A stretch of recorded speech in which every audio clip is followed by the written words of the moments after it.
watching Jiggy Jag, Jiggy Jag, Jiggy Jag, Jiggy Jag, Jiggy Jag. You're watching Jiggy Jiggy Jiggy Jag, Jiggy Jiggy Jiggy Jiggy Jiggy Jag, Jiggy Jiggy Jag. Yeah. Here on Jiggy Jag TV, also jiggygagtv.com and jiggyjaguar.info. I'm Jigman Freud, and I'm like a blowfish in a twine factory out here at the Muse Ballroom here in the great city of Salina. And I've got a member of the band Icarus Witch with us. I believe that's how you pronounce your guys' name. Absolutely. Now, go ahead and introduce yourselves. Quinn Lucas. Icarus Witch is based out of Pittsburgh, Pennsylvania. And we're here to play some metal. Now, tell me a little bit about the band. How'd you guys get started? Band basically was the birth child of our bass player. He's from Pittsburgh originally, moved to L.A., and he was working for the record industry out there for Century Media and Cleopatra Records. And basically, whenever he moved back to Pennsylvania, he just had envisioned a traditional metal band, just stuff that he wanted to hear. And so we ended up hooking up and started writing music that we wanted to hear. The way we wanted to hear it. So, explain this name to me. How did you get? Who came up with the name? Jason Myers did. Basically, he's a Wiccan, so that's where the witch comes from. And Icarus, well, of course, is like the Greek god. So that's kind of more than likely it just sounds cool.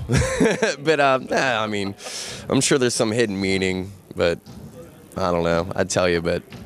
You'd have to kill me. Yeah. Now, how can people find you guys on the internet? MySpace, Facebook, all that stuff. MySpace, / Icarus Witch, Facebook, IcarusWitch.com. We also have millions of other pages, Vampire Freaks. There's a bunch of them. Reverb Nation. So, basically, you type in a URL and put Icarus Witch after it, and you'll find us.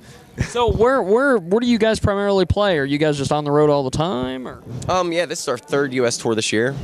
Let's see, we started off in January, went all January and February with Diano, and then we had a small break and went back on the road in the summertime, opening up for Y&T all summer, and back on the road this winter with Diano, and then we get another small break, and we tour Canada with Diano in April. So,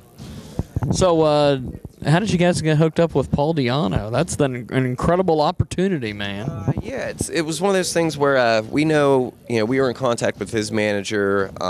Paul's has done an album on our label before, and he wanted to come back to the States, and this tour was actually supposed to happen about 3 years ago. We were supposed to tour with him. Yeah.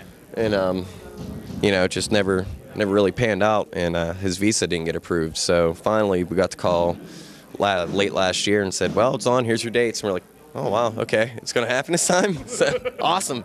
So that's basically. So how's it been being on the road with him and everything? Oh, awesome, unbelievable. He's just one of those guys that everyone gets these build-up notions about him, like, oh, man, I heard he's just real intense all the time, which is true, but he's a softie when it comes to like us and hanging out and stuff like that. So he's a great guy to work with, and it's just an honor playing his stuff with him. Everything from the Maiden stuff to the Battle Zone stuff and the Killers stuff. So it's just awesome. That's cool. Well, I appreciate you doing this, brother. Thanks for chatting with us. Let's go watch more here on Jiggy Jag TV.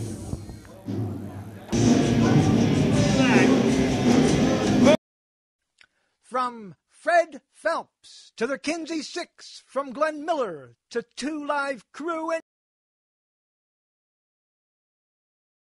everyone in between, we do them all. We are K-Jag Radio and Jiggy Jag TV.